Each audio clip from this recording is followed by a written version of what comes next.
is your girl, Ms.Debs. I'm coming to you from Deborah's Delicious Dishes Kitchen. Give it honor to my Lord and Savior, Jesus Christ, because he's so worthy to be acknowledged and praised. Because remember, without God, there could be no me, no you, no us. Guys, we're on the Bible in 52 weeks, written by Dr. Kimberly D. Moore. We're on week 14. Can you guys believe that? We are really doing the thing. God is so awesome. I woke up this morning with his praises in my heart.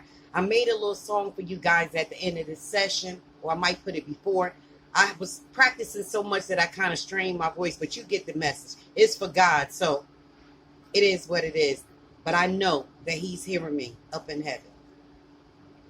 Today's session is I am a winner. Are you a winner? I am a winner. I've been through so much in my life that God is showing me he can turn a wrong into a right. He can turn a nothing into a something. But you got to believe it. And I'm so glad that he chose me as his vessel.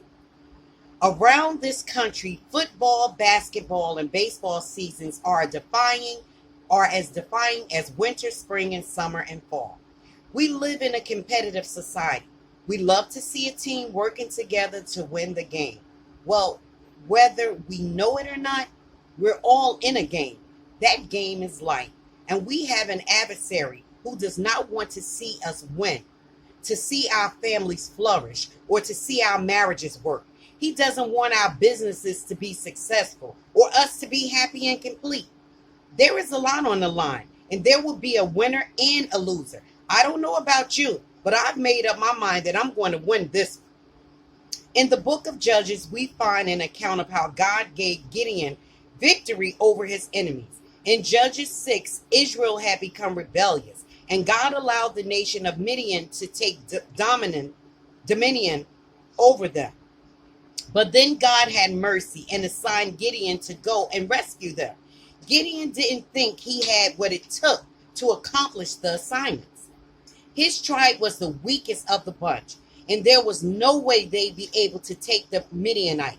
So Gideon asked God for a sign, and God gave it to him. In fact, God gave him several signs to prove that he was with him. Because Gideon was like a lot of us. We don't always take God at his word. And we want sign after sign so that we can be assured he's going to do what he said. When Gideon was finally convinced, he brought an army of 32,000 men to battle the Midianites.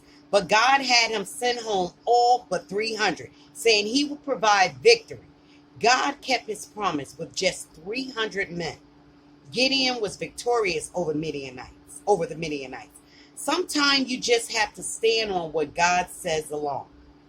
That's what faith is, according to Hebrews 11:1. Faith is the substance of things hoped for, the evidence of things not seen.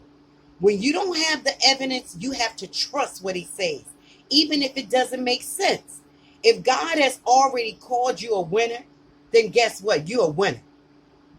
If God has said you are a success, then you are a success. You don't need a sign or a secret code. You just need to remember what he said. In spite of the odds, we have to always remember that if God is for us, he is more than the whole world against us. That's Romans 8:31. This was a short chapter, guys. That kind of favor swings the odds our way and makes us winners. This is the points to ponder for the week. Would you have trusted God's instructions to send most of your men home? Why or why not? Has there been a time in your life when you trusted God and succeeded against the odds? In Judges 7:9-11, God instructs Gideon to go to his enemies' camps. Why and what were the results? Now this is the verse of the week. The Lord told Gideon, with these 300 men, I will rescue you and give you victory over the Midianites. Send all the others home. So Gideon collected the provisions and ram's horn of the other warriors and sent them home. But he kept the 300 men with him. The Midianites' camp was in the valley just below Gideon. That night the Lord said, get up. Go down into the Midianite camp, for I have given you victory over them. Guys, thank you for joining your girl today. I told you these sessions are getting shorter and shorter. But The word is there. You are a winner. Never let anyone dull your light. Never let anyone tarnish your shine. You are God's gift. You are able to do what he said you will do. Just know when he calls you, it will be a battle. You will have to fight. Able to do what he said he's gonna do. Awesome. He's such a loving God. He can turn a mistake into something beautiful and prosperous. He could turn a wrong into a right.